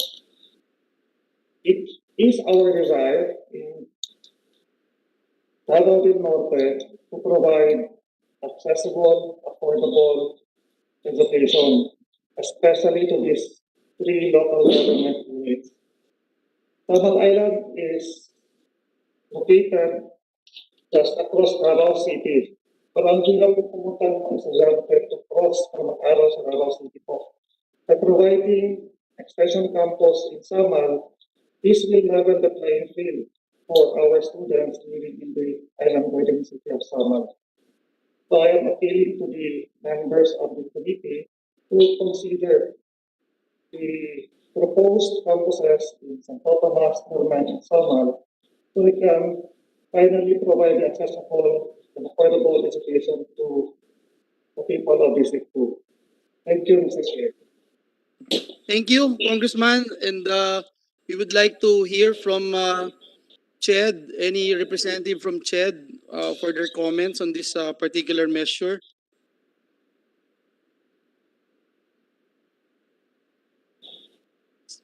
Chairman Popoy, if you have any comments in this particular measure, House Bill number 7692. Yes, Chairman, you're recognized. Thank you, Mr. Chair. May I request that our regional director in Davao be allowed to speak in behalf of the region. They have done a preliminary assessment of this already. And if we will please allow her to, Maricar Casquejo, our CHED director, be allowed and be recognized. Thank you. Yes, Ms. Maricar Casquejo, please proceed. Thank you, Mr. Chair, and good noon, everyone. CHEDRO 11 interposes no objection as to the proposed establishment of satellite campuses of Davao del Norte State College in Carmen, Santo Tomas, and Island Garden City of Samal. This will open doors and give some opportunities to poor but deserving students whose parents cannot afford to send their children to college. The proposed sites are potential since LGU are supportive and facilities are available and there are enrollees. Each campus will have its own niche with specific course or program offerings so as not to compete with each other and to fully develop its potential. So the Davao del Norte State College, with the support of the Office of the House of Representative Alan Duhali and the LGU, are working with the compliance. So to date, Mr. Chair, these proposed campuses, although with potentials and will really solve the need, they are still non-compliant, but compliance are already on progress po. Thank you, Mr. Chair. Thank you. Thank you very much, Ms. Maricar. May we know if our colleagues would like to make a comment or any manifestation on this particular measure? There being none, and as we have heard from the representative of CHED, there are no objections to House Bill number 7537. The committee secretary is hereby directed to prepare the corresponding committee report, subject again to the amendments submitted and subject to style. So ordered. Thank you. And congratulations also to Dr. Joy Sorosa, who's also... Thank you, sir. Yes. Thank you, Mr. Chair. Congratulations. We now proceed to House Bill 18, Senate Bill number 1862 and House Bill number 7687, converting the extension campuses of the Don Honorio Ventura State University in Santo Tomas, Porac, Lubao, Candaba, Apaz, Mexico, Santa Rita, Unita Blanca, Guagua, and Sasmuan in Pampanga into regular campuses of DHVSU. So at this juncture, we will give the floor to the author of the measure, my esteemed colleague, my mentor. For you know, a lot of people are asking me why I am always on the floor. I'm acting as majority leader here in the Senate. Sometimes I'm presiding, and I would always tell them that I learned from the masters in the House of Representatives, and one of my mentors are here with us, Congressman Rimpi Bondok. Sir, Congressman, you're recognized, and it's good to see you. Good morning to the Honorable Chairman, our esteemed Senator of the Republic, someone we hold in high esteem and was contributed much to the benefit of the nation, the Honorable Joel Villanueva, and the Honorable Nancy Binay, and to our author, the Honorable Manuel Lito Lapid, members of Congress, members of the Senate and of the House of Representatives, from the CHED family, our esteemed Chairman, of course, Sir Popoy, and to the Davao family, which is the Don Honorio Ventura family, led by President Dr. Backing. We would like to say good morning, and to all other resource persons, good. And with that, Chairman, if I may, please say substitute bill, Mr. Chairman. The Don Honorio Ventura State University is the oldest vocational school in Asia. It was founded in Pampanga in 1861. It has been operating for 160 years, providing us with quality education, and I congratulate the CHED and the Davao family, and I thank them for their continued support to the province of Pampanga and Central Luzon. My original House bill concerns 6 extension campuses of Don Honorio Ventura State University, all of which are operational. They have been funded locally. They are operating. The Santo Tomas campus has been operating for 10 years with locally funded buildings and employees and has almost 2,000 students. The Candaba campus has been operating for 1 year, has around 600 students. The Apalit campus has been operating for 1 year and has around 500 students. The Porac campus has been operating for 9 years, locally funded, and has more than 1,000 students. The Lubao campus has been operating for 4 years and has more than 2,000 students. And the oldest extension campus is in Mexico, Pampanga, which was the subject of the House bill of my esteemed colleague, the Honorable Aurelio Don Gonzalez. It has been operating for 20 years now.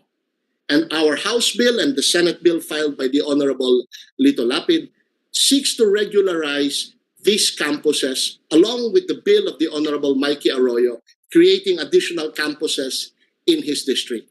We wish to thank CHED, we wish to thank the Davao family for bringing education to all corners of the province of Pampanga. And though we seek to regularize these campuses with national funding, rest assured of the continued local funding by the local executives, our governor, the Honorable Delta Pineda, the respective mayors, as well as us, members of the House of Representatives, wherein with our districts, these campuses may be found. We will continue to support this institution to provide education to our constituents. With that, I appeal to our esteemed colleagues to please aid me in the passing of our Senate bill and House bill seeking to regularize these campuses. Thank you so much, Mr. Chairman. Thank you for your kind words. And thank you to your father, our Deputy Speaker, Brother Eddie, who is a co-author of this measure, along with Congressman Doming Rivera of Party List Sibak. Good morning to everyone. Thank you very much. Thank you, Congressman Rimpi Bondok. It's always nice to hear you and your insights. Before we continue and ask Ched to comment on this particular measure, may I just be allowed to put into records the manifestation of our dear colleague, Senator Lito Lapid for Don Honorio Ventura State University. He's been here.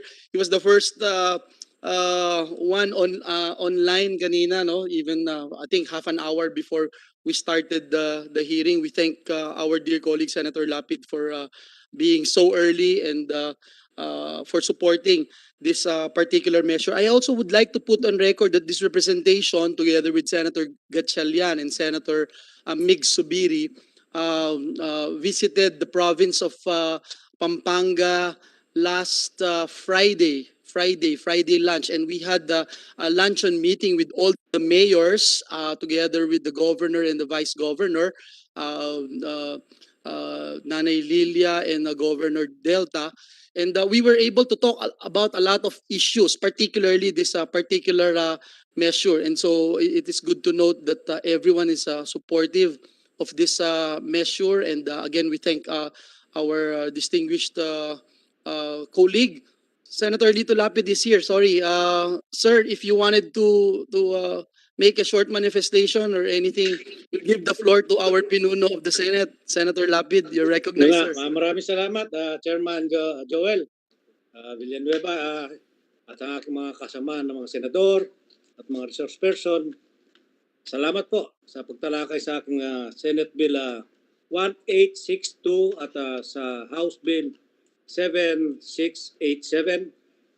Yung nga po, mayroon po akong opening statement. Sisumiti ko na lang po sa i-insert ko sa record. Yung nga po, gusto ko lang pasalamatan ng mga kasama natin, mga congressman dito po sa Pampanga. Unang-una po si Congressman Lasatin at second district si Congressman Mike Arroyo, third district yung pong Dabso nga, napagtulungan na nga namin ni Congressman Dong Gonzales yan. At ang idol ko, nandiyan kikita ko rin nagsasalita si Congressman Rimpi Bondok ng 4th District. At yun nga po, gusto ko rin pasalamatan ang ating governor na si Dennis Pineda at si Vice Governor Lia Pineda na alam natin, mga Kapampangan, na gusto natin mapabuti ang ating mga mag-aaral, mga estudyante. Alam niyo na po ang background ko, kulang ako sa pag-aaral. At yung nga, gusto ko makatapos din sila lahat. At noong 1996, nagtayo din po ako ng foundation nung araw. Yung LL, parang Lito Lapid College Foundation, nung po pagputok ng Pinatubo. Yung nga po, medyo kinapos ng budget. Kaya medyo masyado akong concern dito sa DABSO para marami makapag-aaral sa ating mga kababayan. Lalong-lalo na po dito sa lalawigan ng Pampanga.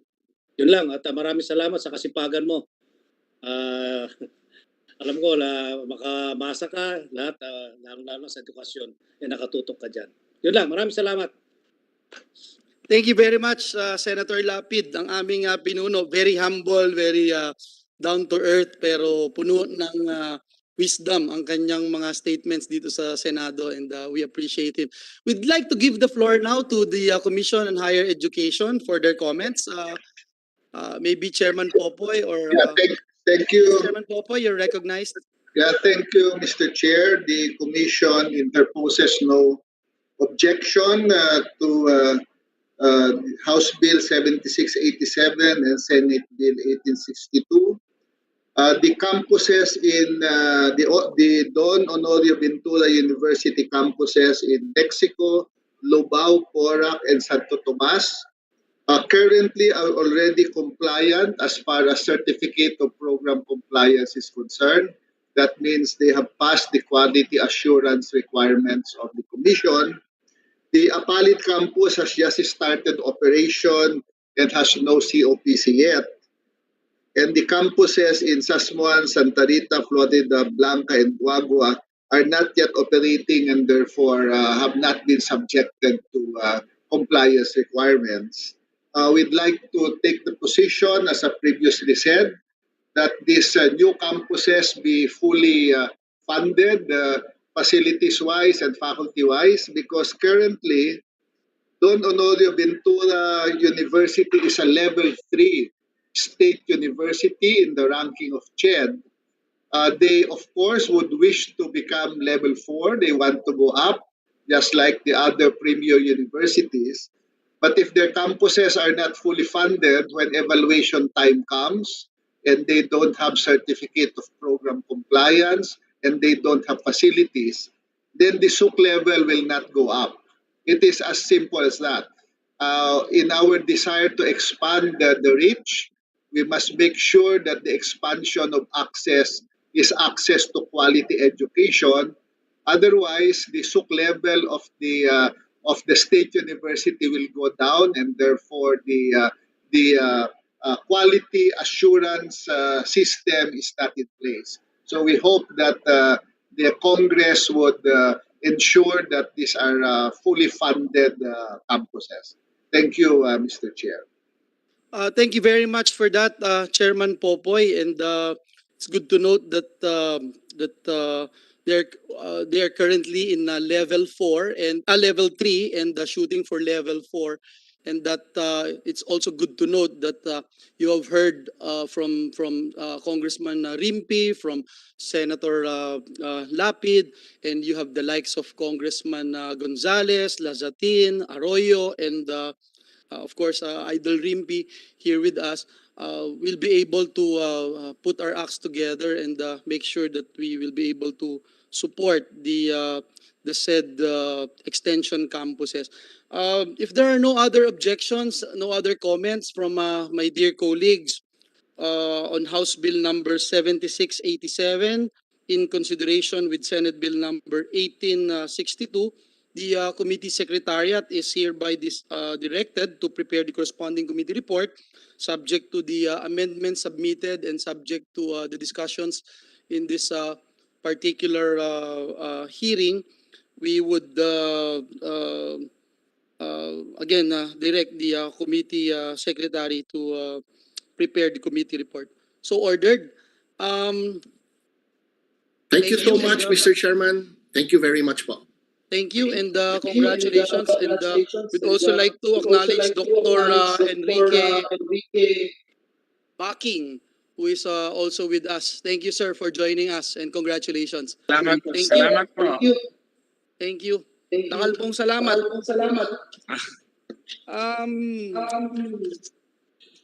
We go now to item number 12, which is House Bill number 7693, establishing a Philippine Merchant Marine Academy campus in Cagayan de Oro City, Misamis Oriental, filed by our good friend, Representative Rufus Rodriguez, Representative Mark Go, and Representative Eric Go. We will acknowledge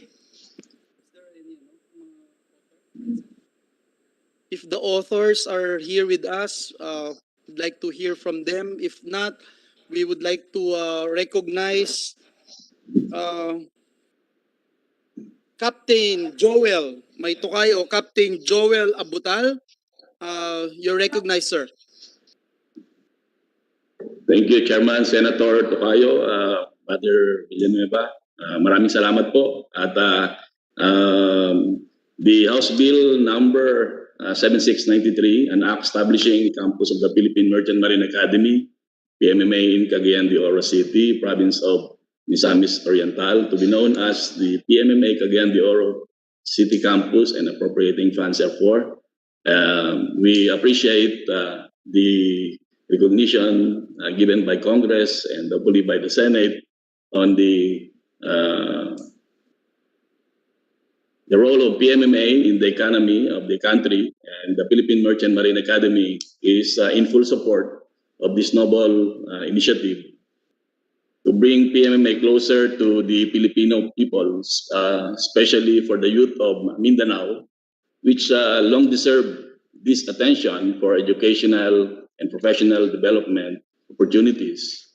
Last year, PMMA turned 200 years, and despite we were not able to celebrate the grandiose celebration for our 200th year, we were able to continue our mandate of providing our country with merchant marine officers and officers for the Philippine Navy and Philippine Coast Guard. So the Academy remains its vision, and as of the moment, we are still in continuing our education and training despite of the pandemic situation.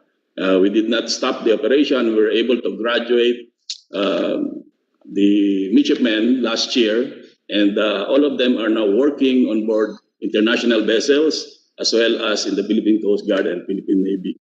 The Academy envisions the Cagayan de Oro Campus as our technical and vocational school to offer senior maritime high school course to allow K-12 graduates to be equipped of the necessary skills and certifications as per international conventions to make them ready to go on board ships.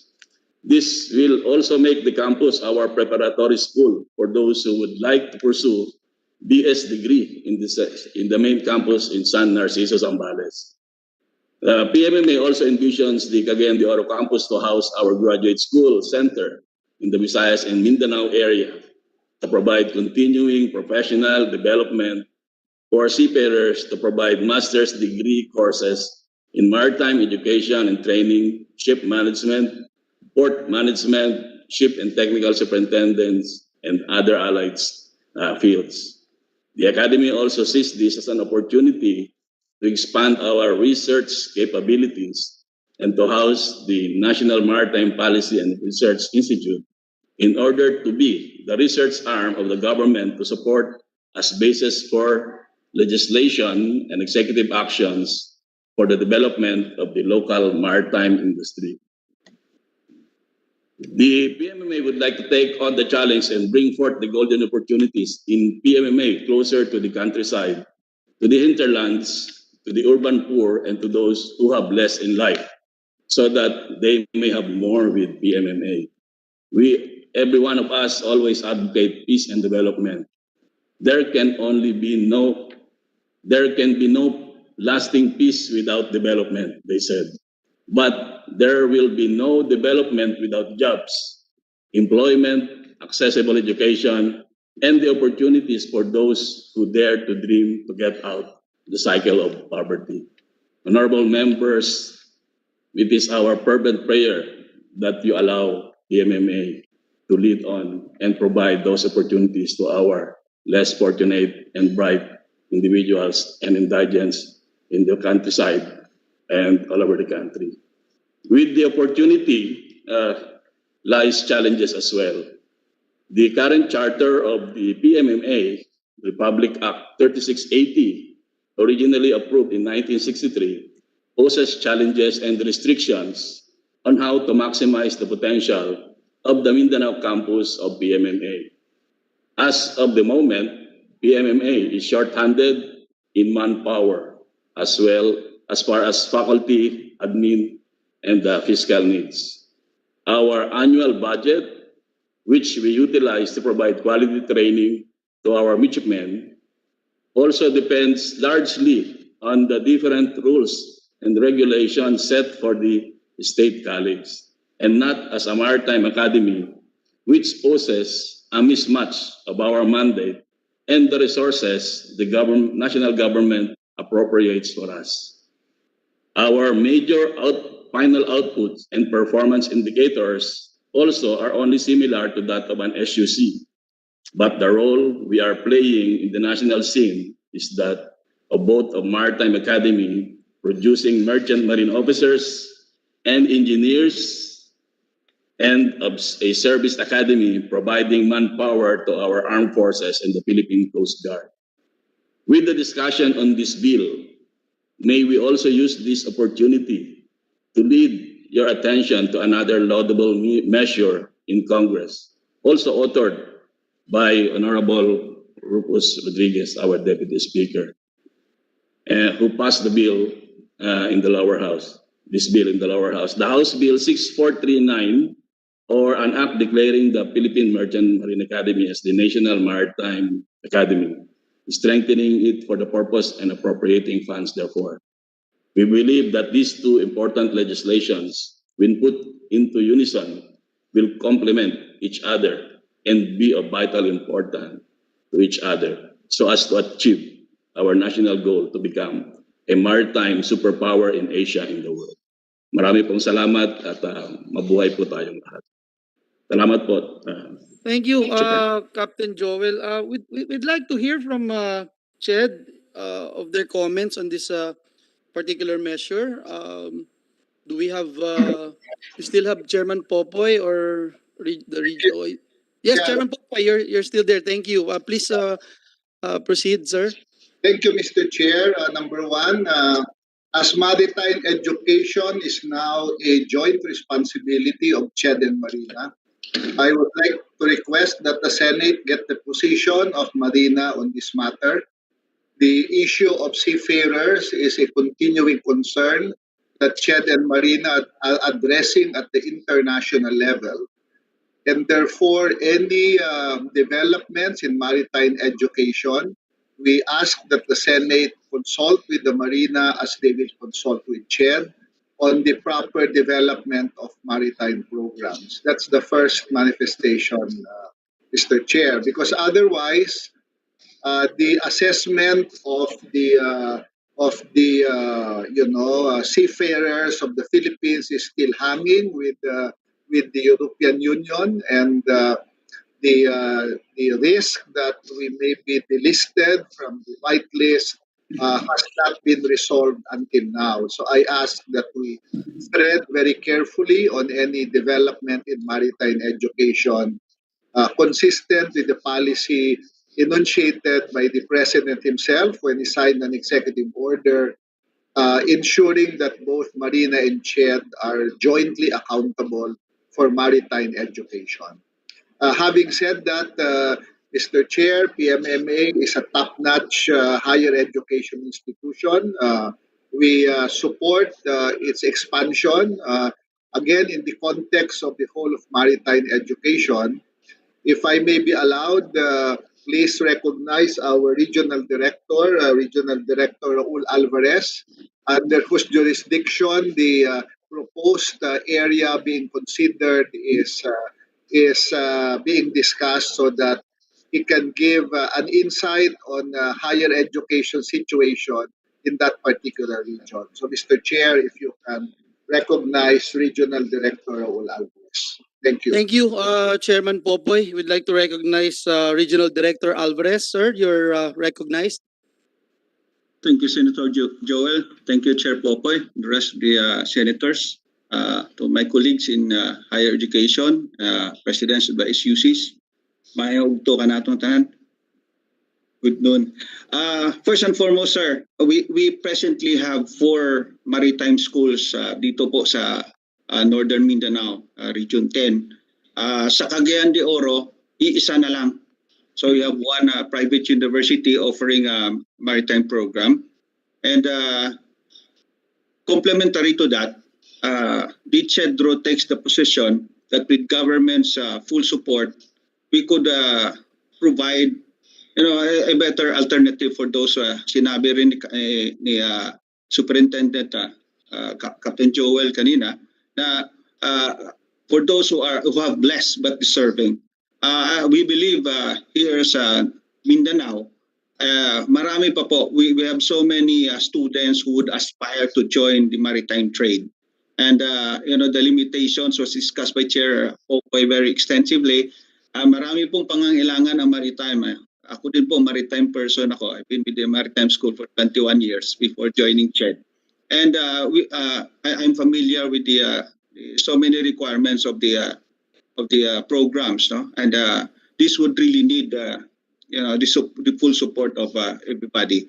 And to make this work for the people of Mindanao, the CHEDRO takes the position of the chair that this is a very noble undertaking, and we expect that compliant facilities and the endeavor of PMMA to extend here in the island of Mindanao as a whole would cater to our people here who need and who dream to become seafarers, Senator. So in behalf of CHEDRO 10 and my other regional directors present for Region 9 or Region 11, and I think Director Kalagi also of Caraga, I know they will also take the position of the CHEDRO 10 in supporting this bill, Mr. Chair. Thank you so much. Good afternoon. Thank you very much, Regional Director Alvarez. In principle, I fully support the initiative of our dear friend, Congressman Rufus, and other members of the House. But I also would like to join the statements made by our distinguished chairperson of the Commission on Higher Education. I am very much aware of the maritime education program of the country, me being part of TESDA for quite some time.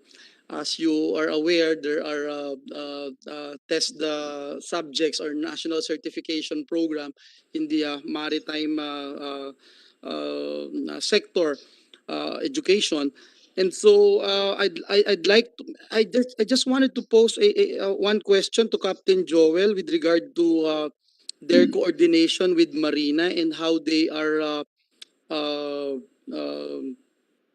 looking at this particular measure, and perhaps if he can give us or orient us with their position on this. Sorry, because we don't have a representative of Marina right now, but it would not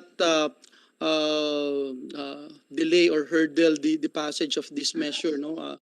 Of course, subject to their position on this particular measure, we will give them time to explain. But can we hear from Captain Joel, sir? Yes, sir. Thank you so much.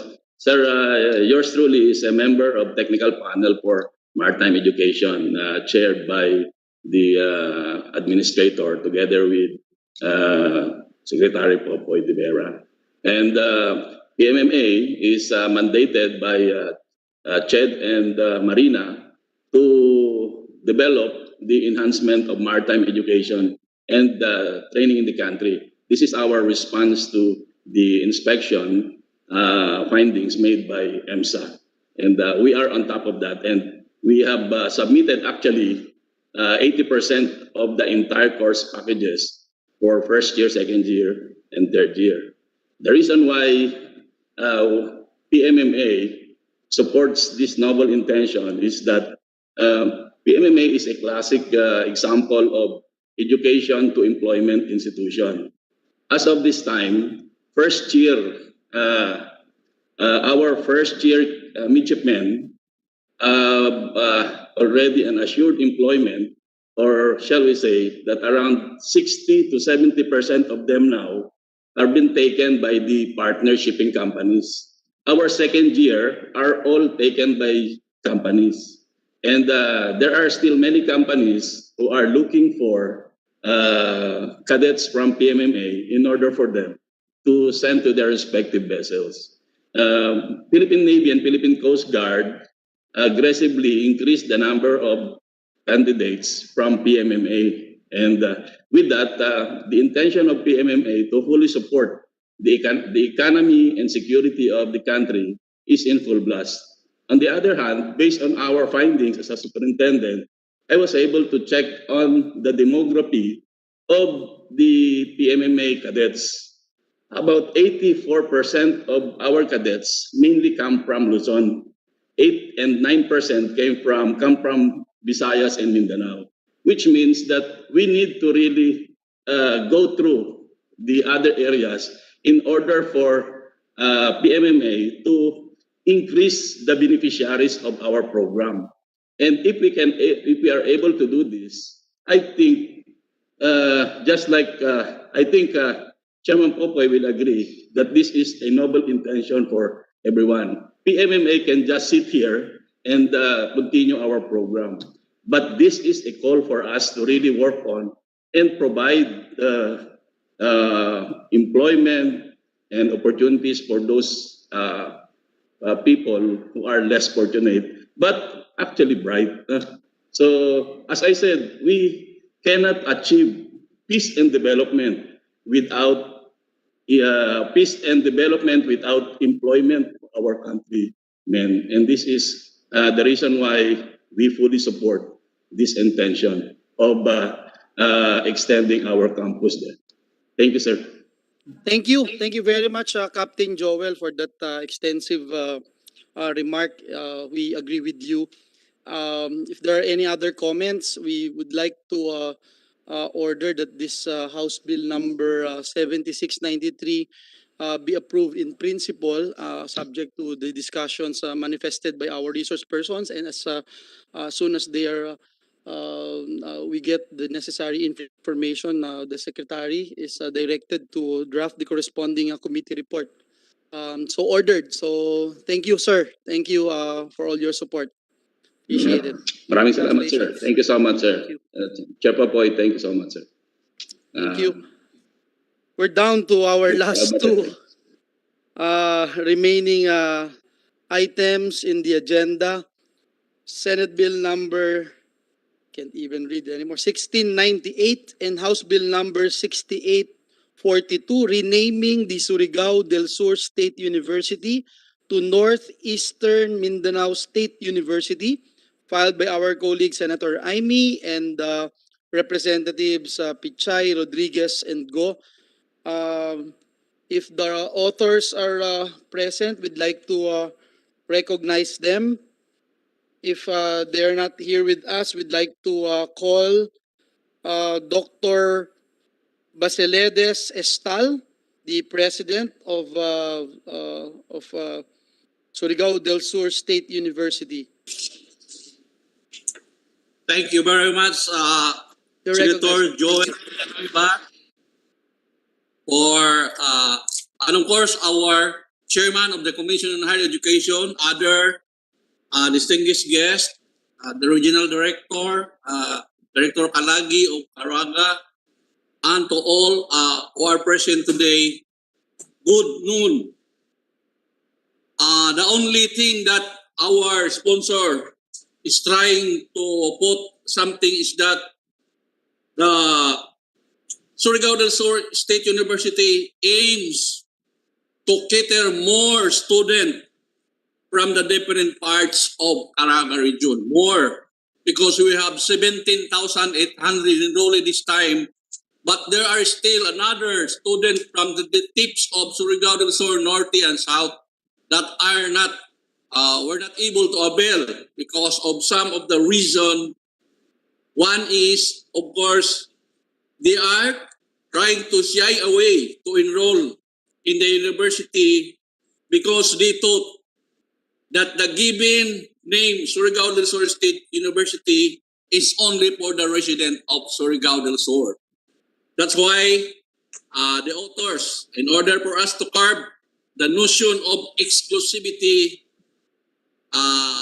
this bill was then conceptualized by that two houses of Congress and Senate. Thank you, Senator Joel Villanueva, sir. Tagang salamat, Dr. Estal. We'd like to hear from Ched, regarding this particular measure. Chairman Popoy, you're recognized. Thank you, Mr. Chair. As these two bills are not covered by clear policies of the Commission, these are not conversion bills. It does not provide for additional requirements. The position of the Commission is that this is best left to the governing boards of both HEIs to decide. So, provided there is concurrence of the governing boards of both HEIs, the Commission interposes no objection, Mr. Chair. Thank you very much, Chairman Popoy. We put that on record as part of our deliberation, the positions of the board of both universities listed in item number 13 and number 14. So there are no objections to House Bill number 6842 in consideration with Senate Bill number 1698. This is also being followed up by our majority floor leader, Senator Zubiri. We'd like to direct the committee secretary to prepare the corresponding committee report, again subject to style. So ordered. Thank you and congratulations, Dr. Estal. Regards po dyan. God bless. Thank you. Last but not the least is House Bill number 6596, renaming the Compostela Valley State College to Davao de Oro State College, filed by Representative Zamora and Representative Go. So we, if the authors are online, we can recognize them. If not, we will recognize the President of Compostela Valley State College, Dr. Christy Jean Ganiera. Ma'am, you're recognized. Good afternoon, Mr. Chair and esteemed members of the Senate Committee on Higher Technical and Vocational Education, the Ways and Means and Finance, of course, to Chair Popoy de Vera.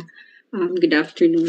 The Compostela Valley State College was established in 2013 through the initiative of former Congresswoman Maricar Zamora of the 1st District of then Compostela Valley.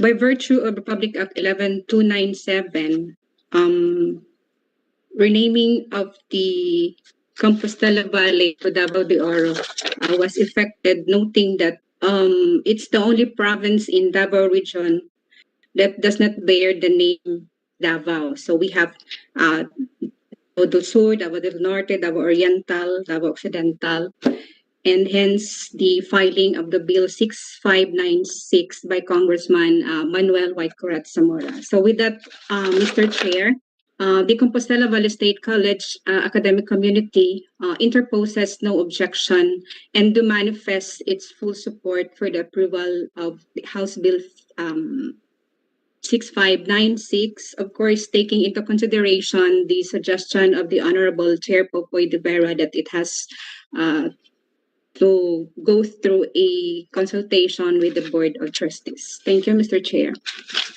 Thank you, Madam President. I suppose the statements made by Chairman Popoy kanina would apply to this particular measure. I would also like to put on record President Christie that when I became a member of the House of Representatives in 2001, the first province that I visited in Mindanao is Compostela Valley with then Congressman Whitecorat Zamora. So I will interpose objection if I don't get to see or talk to him. I'm just kidding. With that, we will approve House Bill number 6596, and the Secretary is hereby directed to prepare the corresponding committee report, again subject to the deliberations and statements happen in this committee hearing, with the concurrence also of the board of that particular state college. So ordered. So again, thank you and congratulations.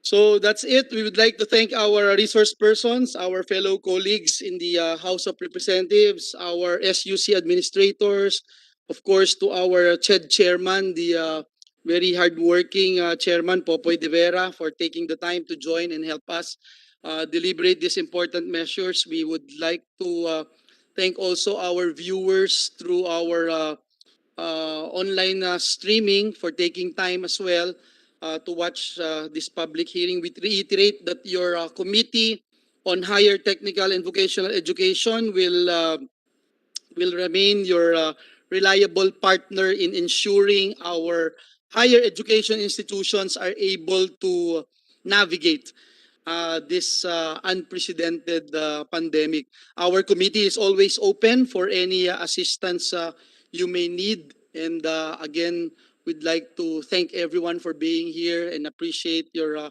presence. May God bless us all. Thank you very much. This committee hearing on higher and technical education is hereby adjourned. Thank you again and God bless us all. Maraming salamat po.